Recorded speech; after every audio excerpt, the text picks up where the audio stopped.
Alors, mercredi, le 21 octobre à Melbourne, en Australie, c'est avec Pas de filet. Vous êtes en compagnie du trio d'énergie des podcasts amateurs, avec moi-même, Ghislain, le coach Arbour, Benoît Sniper Belleville et Marc-André Labulle Savard.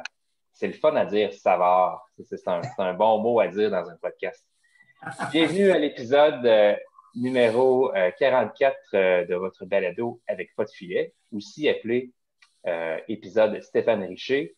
Alors, on s'excuse d'avance pour tout problème d'élocution inhabituelle. On est méchant, mais moi, je trouve que c'est un gars sympathique, Stéphane Richer, c'est rien compris. Alors, bonsoir, messieurs. Bonsoir. Le sujet que nous avons choisi pour ce soir, c'est l'état du marché des joueurs, incluant peut-être aussi une petite discussion sur la situation à Chicago. Mais avant d'aller plus loin, notre bière du jour, c'est la India Pale Ale de Jetty Road. Alors, on boit ça pendant qu'on jase, puis à la fin de la balado, on vous dit ce qu'on en pense. Peut-être que commencer avec toi, Benoît. Qu'est-ce que tu surveilles sur le marché des joueurs ces temps-ci? Ce que je surveille, j'ai vu il y a eu quelques signatures que j'ai trouvées le fun. Puis peut-être celle que je suis le plus content, ou du moins que je trouve le plus le fun, c'est pour le joueur, c'est Jumbo Joe. Joe Thornton qui rentre à Toronto. Je trouve que c'est un beau petit contrat qui a pratiquement pas de risque. Là, 700 000 là, au niveau de. Quand tu vas au marché aux puces, puis tu trouves des affaires de même, c'est un bon coup. Puis, Je vois qu'avec sa barbe, il a l'air d'en avoir pas mal des puces aussi. Là. Ouais, ça se peut. Impressionnant. Je pense que ça l'est rasé. Ça l'était rasé à un moment donné. Ouais, c'est ça. Les puces sont disponibles là-dedans et ils avaient perdu le contrôle. Là, fait il est reparti en neuf. Mais je pense que ça va être une belle signature, ça, avec les jeunes là-bas qui ont peut-être besoin d'un vrai mentor. Je pense qu'il est un peu bouffon aussi. Son expérience, d'après moi, ça va beaucoup aider à Toronto. Puis, je pense que c'est un bon coup, selon moi.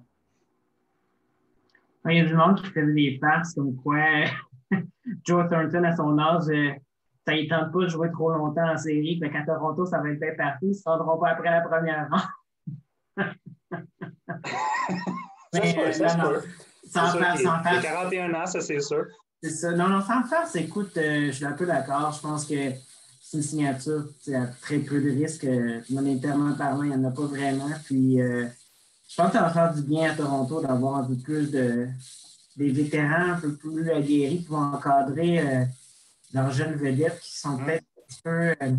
Qui ne jouent peut-être pas nécessairement de la bonne façon quand il y a le temps de gagner les matchs importants. Donc, à voir. Mais est-ce qu'on n'était pas censé avoir réglé ça avec John Tavares à Toronto? Bien, écoute, mais le problème, c'est que je pense qu'ils ont vraiment pacté vraiment leur offensive au point où il y a peut-être trop de joueurs qui jouent pour leurs statistiques. En plus, pour moi, je ne trouve pas ça normal que Toronto, avec le talent qu'ils ont, et même, oui, je comprends que Frédéric Anderson, c'est pas Carey Price, puis c'est pas nécessairement les meilleurs gardiens de la Ligue, mais c'est pas un mauvais gardien non plus.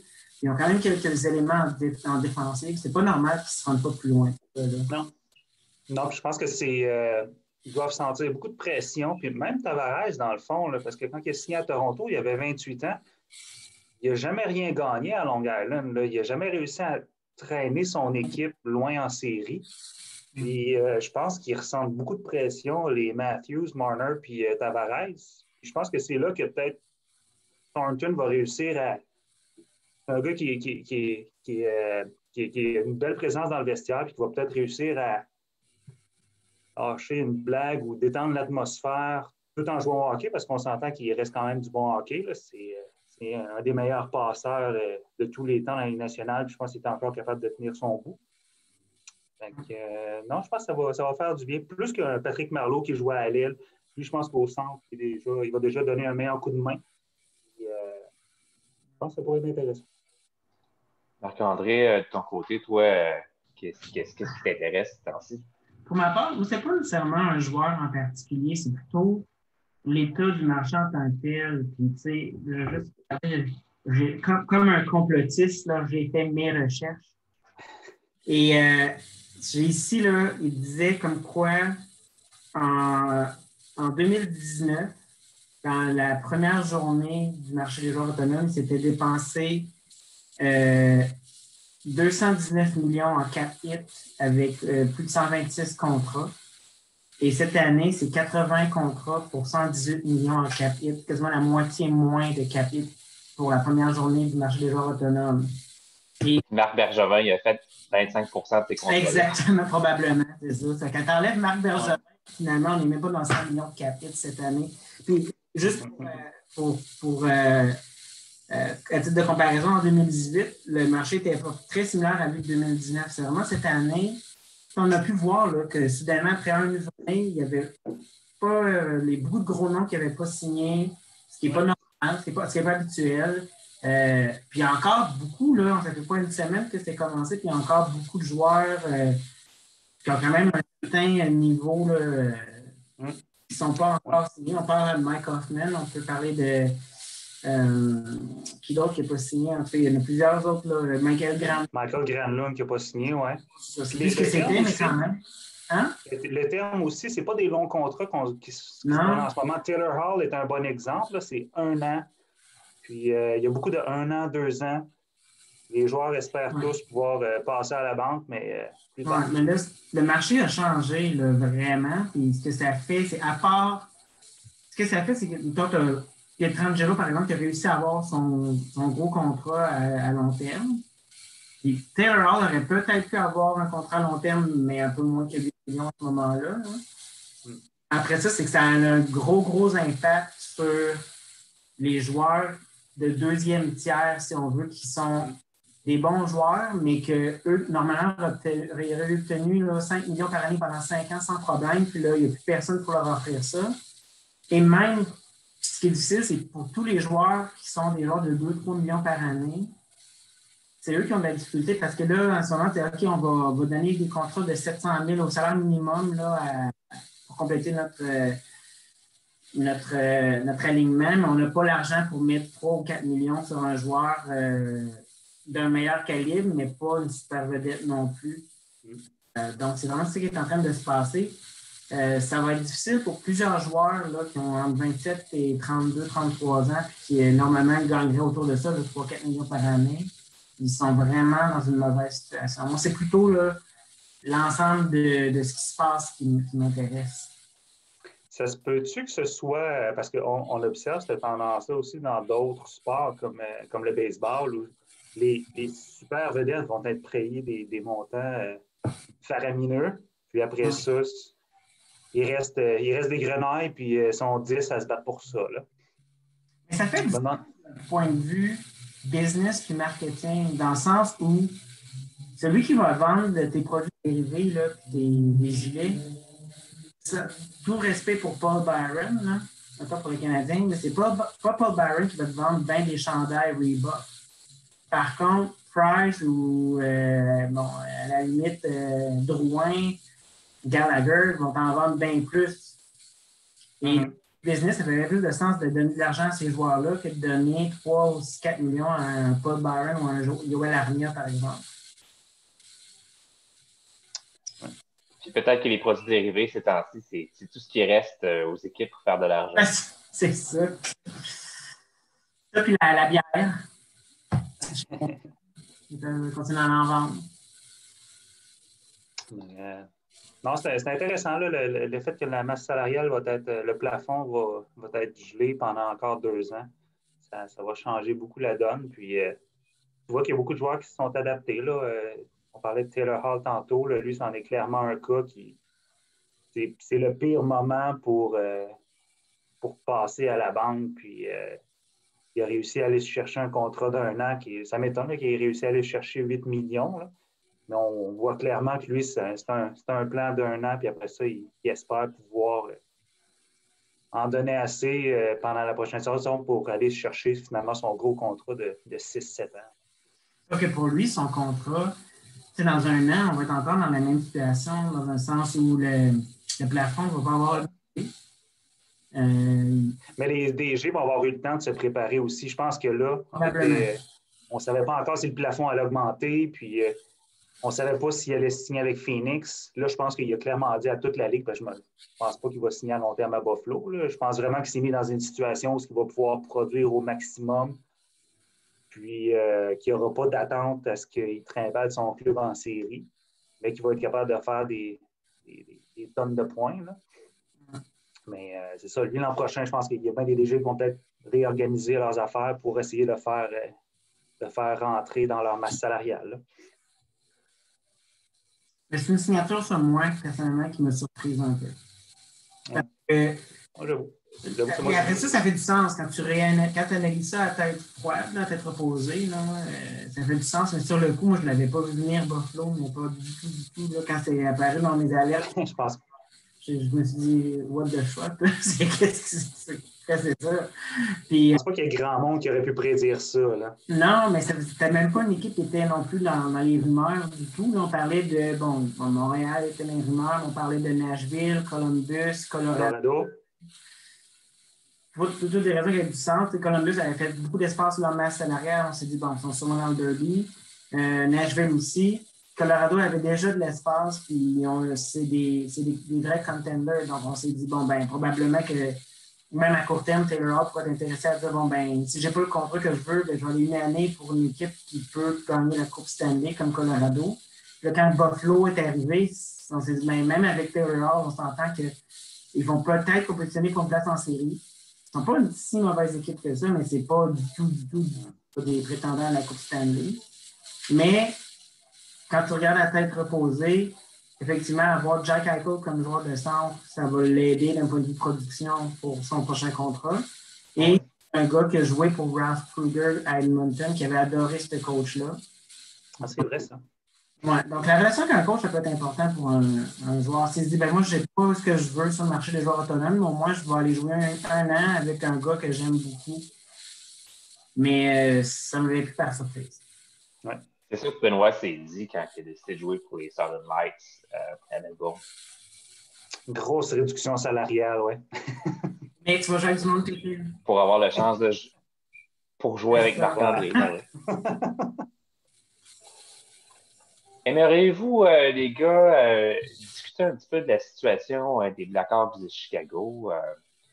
Je pense que c'est ce matin ou hier que Marc-André nous a envoyé une alerte sur Messenger, pas Twitter, Messenger, nous disant que les Blackhawks avaient décidé de s'embarquer sur un processus de reconstruction. Ils ont envoyé une lettre à leurs partisans là, dans un geste qui rappelle beaucoup celui que la direction des Rangers avait posé il y a quelques années. Ils avaient averti leurs partisans, écoutez, on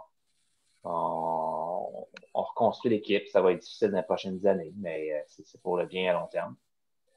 Alors, qu'est-ce que vous pensez de ça? Comment est-ce que ça va?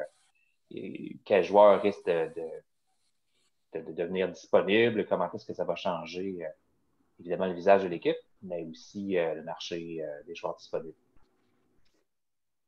Benoît, toi, qu'est-ce que tu en penses? Moi, ce qui m'a étonné, ça fait longtemps là, qu'on voit que Chicago, année après année, il essaie de libérer du salaire, puis c'est vraiment là, payer les gros montants, payer les gros contrats, 10,5 millions pour Patrick Kane, puis même chose pour Jonathan Toews, puis ils ont encore une couple de gros contrats, des boulets, le Brent Seabrook, puis ils sont pognés avec ça, puis ils ont échangé d'autres joueurs. Brendan Saad en est un exemple. Puis tu le vois éventuellement qu'il n'y a plus autant de jeunes qui arrivent pour prendre la place de ces vétérans-là. Donc, Dan Bowman commence à il patchait depuis 2-3 ans facilement. Là. Donc, tu voyais que ça s'en allait vers ça. Moi, ce que je trouve trop, c'est qu'il n'en ait pas jasé avec au moins son court, ses vétérans, que Taves dise qu'il a pris ça et il était surpris. Je trouve ça ordinaire, moi, personnellement. Là, on s'entend qu'avant que Taves et Kane soient à Chicago, c'était un club, c'était une franchise, c'était moribond là-bas, là, à Chicago. Là, c'était une décennie de médiocrité. Là. Puis ces joueurs-là ont remis le club sur la map. Puis là, après ça, tu partages pas tes plans avec eux. Tu sais, je veux dire, il en venait à ça, c'était évident, mais quand la direction décide d'aller dans cette optique-là, mais il me semble que ce serait la moindre des choses de les prévenir et de leur dire ça vous tente-tu d'embarquer dans ça avec nous autres? Mais est-ce que ça voudrait dire est-ce que ça pourrait vouloir dire que ces joueurs-là, qui étaient le cœur de l'organisation, font peut-être pas partie des plans pour le Ben, ce qui est bizarre, c'est que ma compréhension, c'est qu'ils n'ont pas l'intention de se débarrasser de Taves, de Kane, de Duncan Keith, de Seabrook. Le Seabrook, c'est parce qu'ils ne sont pas capables de passer nulle part. Mais, mettons, les 3 premiers, pour moi, c'est bizarre. C'est pas vraiment une reconstruction. C'est un peu une reconstruction à la Canadienne de Montréal. Ont décidé c'est pas un reset non plus. Là. Si tu regardes ces joueurs-là, tu n'es pas en mode reset. Là.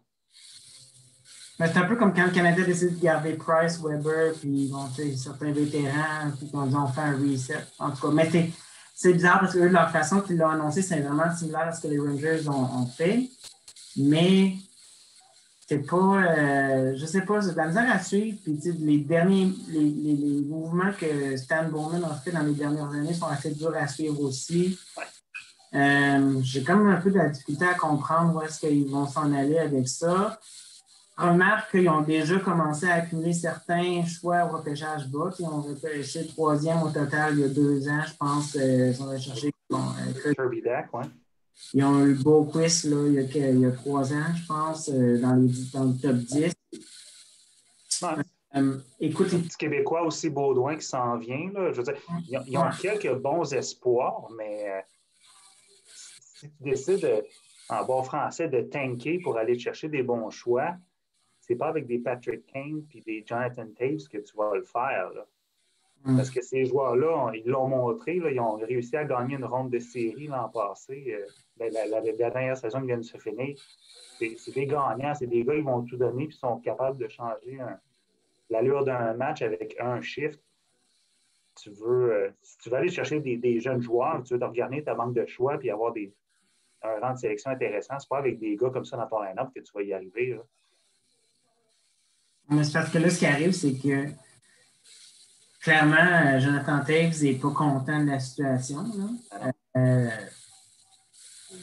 Je suis un peu d'accord avec toi.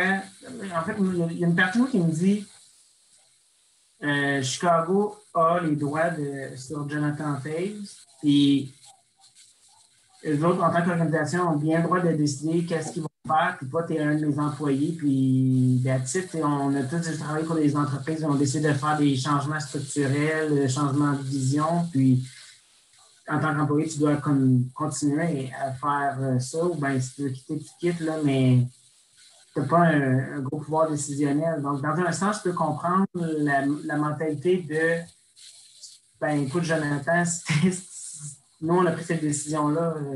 Je ne sais pas décider oui ou non. Mais d'un autre côté, si tu veux que ça fonctionne, surtout ceux qui sont des grands leaders comme ça, tu dois les avoir de ton bord. Donc, tout ça.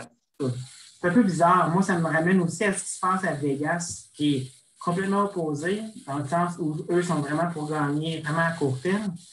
Mais aussi, d'un point de vue organisationnel, je trouve que c'est un peu dysfonctionnel où ça a commencé avec beaucoup de joueurs qui ont été rejetés, puis c'était ça un peu le branding, oui. Organisationnel pour dire bon, ben, on a réussi à avoir des gros succès parce qu'on a réussi à amener tout le monde derrière nous autres et à se dire on va être désiré ici. Puis 2 ans plus tard, on dirait qu'ils traitent tous les joueurs comme étant que des numéros, puis là, ils demandent à n'importe qui de pouvoir lever leur clause de non-mouvement ou de non-échange. Et ils parlaient de peut-être rééchanger Pacioretty après une seule année ou 2. Marc-André Fleury. Là, ils veulent aller après Pietrangelo. Puis là, il commence à avoir beaucoup de joueurs qui commencent à se dire bon, ben moi, Vegas, c'est quoi? Dans le fond, tu es venu me chercher, puis après 2 ans, tu es déjà prêt à me débarrasser de moi, je suis juste un numéro. C'est un peu ça. Mais ça se peut-tu? Chicago, tu sais. Ça se peut-tu qu'à Vegas, là, rapidement, là, c'est le genre de choses qui risquent plus de se passer là-bas parce que c'est une équipe qui n'a pas d'histoire. Tu sais, les joueurs qui sont là, il n'y a personne qui est là depuis 10 ans, là, parce que Oui. Qui est quand même assez jeune. Fait que, tu sais, il n'y a pas de racines, il n'y a pas de sentiment d'appartenance aussi fort qu'il peut y avoir dans d'autres organisations. Fait que peut-être que d'une part, les joueurs, ben, c'est sûr que tu n'aimes pas ça de faire trimballer, mais en même temps, euh, c'est peut-être moins une contrainte pour les dirigeants de l'équipe. Ouais. Mais tu le vois, là, Marc-André Fleury a longtemps été l'image des Golden Knights. Puis là, il essayait de s'en débarrasser à tout prix. Il était même prêt à rajouter un choix de deuxième ronde pour qu'un club le prenne. Mais c'est clair qu'un contrat de 7 millions de dollars, c'est la même chose avec Pacioretty, 7 millions de dollars, tu ne peux pas insérer ça dans ta masse salariale aisément. Là. Puis on l'a vu avec les Golden Knights, il a fallu qu'ils se départissent quand même d'un bon joueur pour pratiquement rien. Là. Nate Schmidt, c'est un bon défenseur top 4 Et Paul, qui ont pratiquement donné. Là. Et Paul Stachny aussi. Mais Paul Stachny, oui. À moyen terme, ça va faire mal à Vegas parce que tu es en train d'instaurer une culture organisationnelle où personne n'est important et tu es juste un numéro. Puis si après un an de tes services, on a un autre joueur qui nous intéresse plus que toi, mais qu'on a besoin de faire de la place sur la marge salariale, même si on t'a signé pour 5-6 ans, puis qu'on t'a promis je ne sais pas quoi pour que tu acceptes de signer avec nous autres, on peut te débarrasser de toi. Tu sais, Marc-André Fleury n'était pas obligé d'accepter d'aller à Vegas. Hein, quand il y a eu le repêchage d'expansion, il a fini par accepter parce qu'ils lui ont fait miroiter plein de choses. Il allait visiter la ville avant, les écoles, tout ça. Et il les a amenés en finale de la Coupe Stanley dès la première année. C'était là, le joueur là, de concession, en tout cas, là, puis 2 ans plus tard, bon, ben, regarde, t'es un chiffon votant. Pacioretty, accepté après 1 an de l'existence de Vegas, a fini par accepter, puis il vient signer avec eux autres, puis déjà, votant, ben, il n'est pas parti, mais ils ont essayé de s'en débarrasser. Puis ce que ça va faire, c'est que dans quelques années, il y a beaucoup de joueurs qui vont se demander est-ce que je veux aller signer là, moi, parce qu'après, ils vont peut-être juste vouloir me forcer à. Ils vont me donner une clause de non-échange pour que je vienne signer avec eux autres. Après 2 ans, ils vont peut-être me demander de la lever, puis ils vont me forcer à la lever. Ça se peut-tu? Peut-être prendre un contre-exemple. Vas-y, Benoît. Ça se peut-tu? Parce qu'il y a le coach original, le nom m'échappe, mais celui qui a contribué à tout choisir les joueurs. Gérard Galland. Oui, c'est ça. OK, Galland. Bon, ben c'est ça. Lui, il a été limogé il n'y a pas longtemps. Puis ça se peut-tu qu'à un moment donné, lui, ça faisait partie de sa mentalité de les joueurs qui étaient laissés pour compte, les autres sont allés les chercher, ils ont parti de quoi ensemble. Peut-être quelqu'un qui a commencé à voir que OK, il y a une business en arrière de ça, puis le DG, lui, il dit OK, ben moi, je veux que ça bouge, puis je veux tel autre joueur, puis lui, c'est pas grave, ça fait 1 an qu'il nous donnait des défis à service, j'aime mieux l'autre, puis on l'échange. À partir du moment où il a été échangé, Galland, je pense qu'il y a toute cette mentalité-là qui, d'après moi, a pris le bord, puis là, c'est rendu une grosse business, des gros sous, puis... Ben, moi, je pense que ça vient Je pense que ça vient de plus haut que ça. Moi, je pense que ça vient des propriétaires. Le propriétaire, c'est Bill Foley, c'est un gars de... Moi, je pense que c'est la mentalité de Vegas.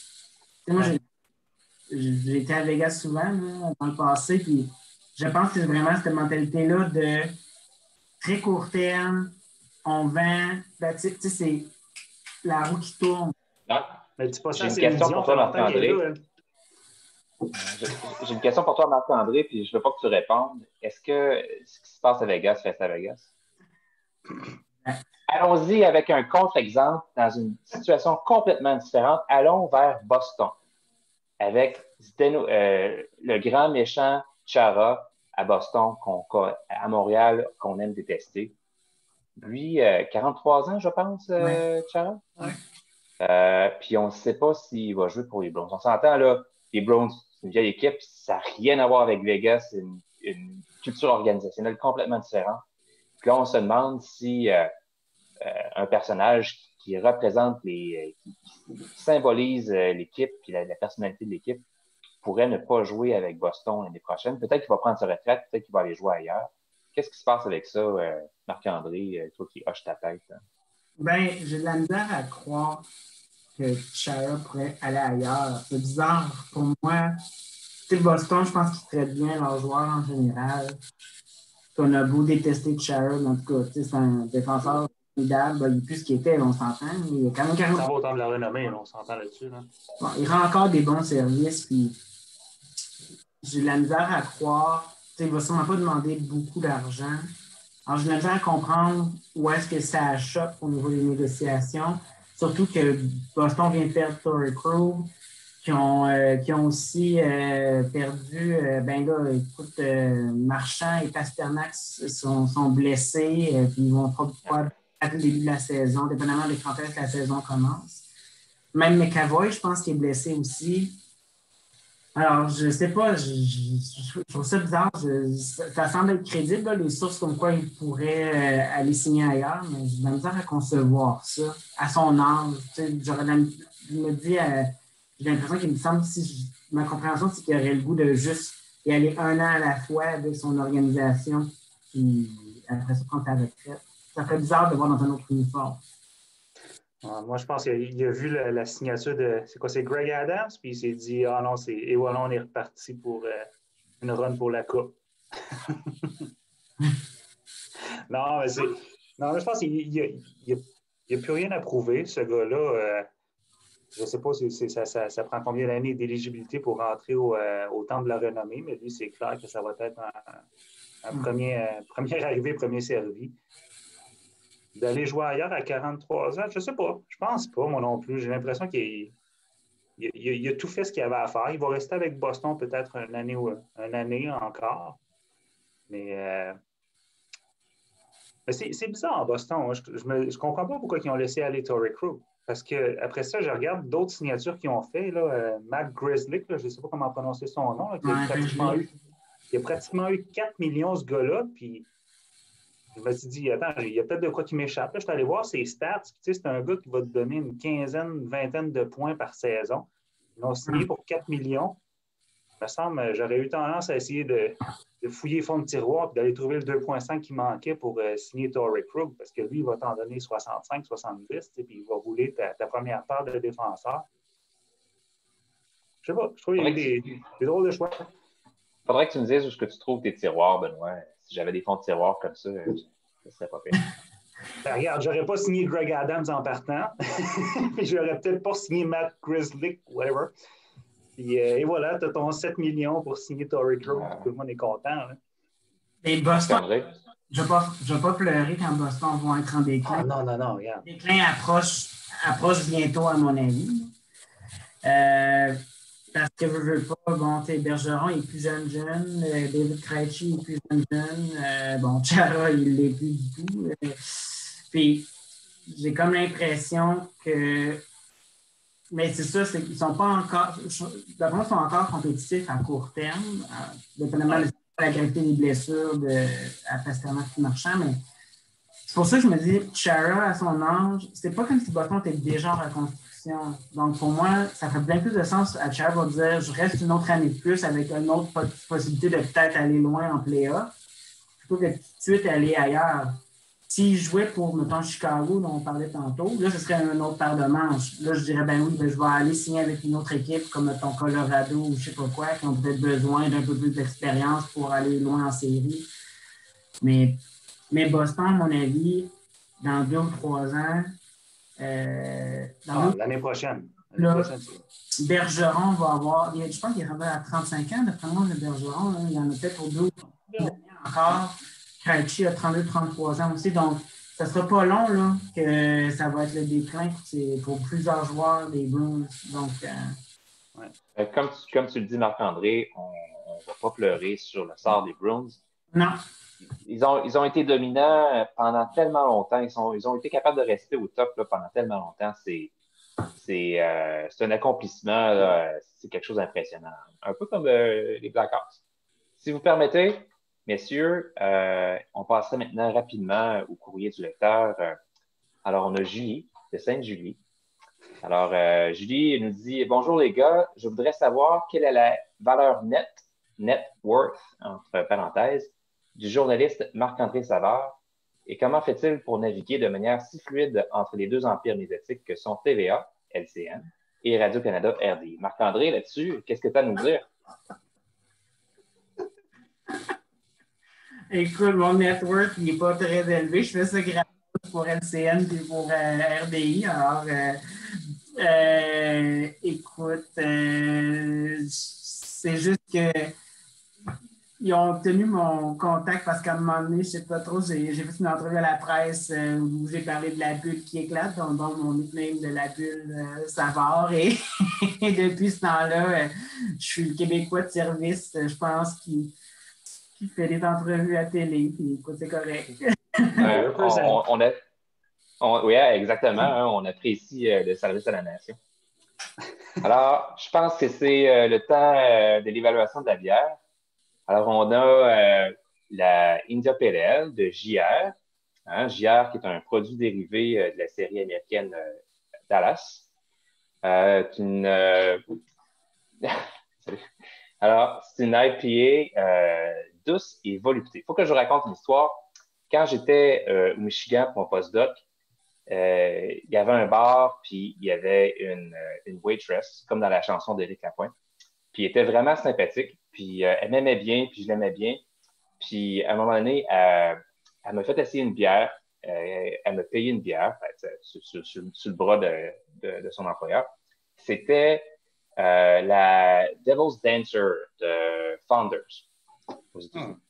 C'est peut-être ça, puis la Lupulus au Québec, là, c'est peut-être ma bière préférée. C'est une bière voluptée, douce. T'avais l'impression de frencher quand tu buvais cette bière.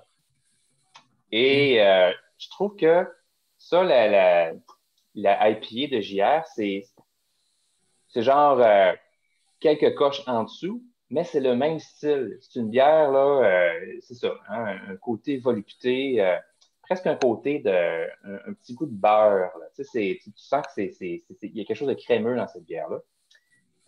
Pas autant que la Devil's Answer, mais quand même, là, bref, pas une bière de soif, c'est vraiment, je pense, une bière à déguster. Pas la plus demandante en termes d'attention, mais quand même un produit pas trop dispendieux pour une très belle expérience. Je sais pas si vous avez été aussi impressionné que moi, les gars. Ouais, moi, je l'aime bien maintenant. Je ne suis pas un grand connaisseur comme toi, le coach, mais écoute, les derniers épisodes, on a eu des droits à des bières qui étaient plus légères en goût, en tout cas assez faciles, qui se buvaient facilement, qui étaient agréables pour, mettons, aller dans un pub ou une soirée sans que ce soit une bière de dégustation, mais je pense qu'effectivement, celle-là a un goût plus prononcé, beaucoup plus intéressant, je trouve. Elle a vraiment un goût qui reste assez longtemps en bouche aussi, qui est bon. Alors, ça se prend très bien. Benoît? Moi, c'est un très bon choix. Je suis toujours un fan de IPA.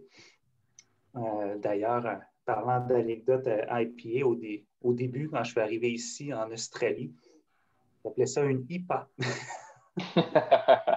La IPA. Do you have an IPA, please? Et d'avoir la face du barman. IPA. Oui, avec le temps, j'ai compris. Mais non, c'est très bon. Mais non, là, je suis plus curieux de savoir ce qui s'est passé après ça. As-tu d'autres anecdotes à nous raconter de Michigan, toi? Ah, peut-être pas en direct. Est-ce que tu mangeais des hot dogs Michigan? Non, honnêtement, ça m'intéresse pas. Patates frites, puis c'était caché là, dans un dog, c'était pas trop mon genre. Là. Enfin. Sur ces confidences, mesdames et messieurs, merci de votre attention et d'ici le prochain épisode, rappelez-vous bien, l'important, c'est ça qui compte. Salut tout le monde. Bonne soirée.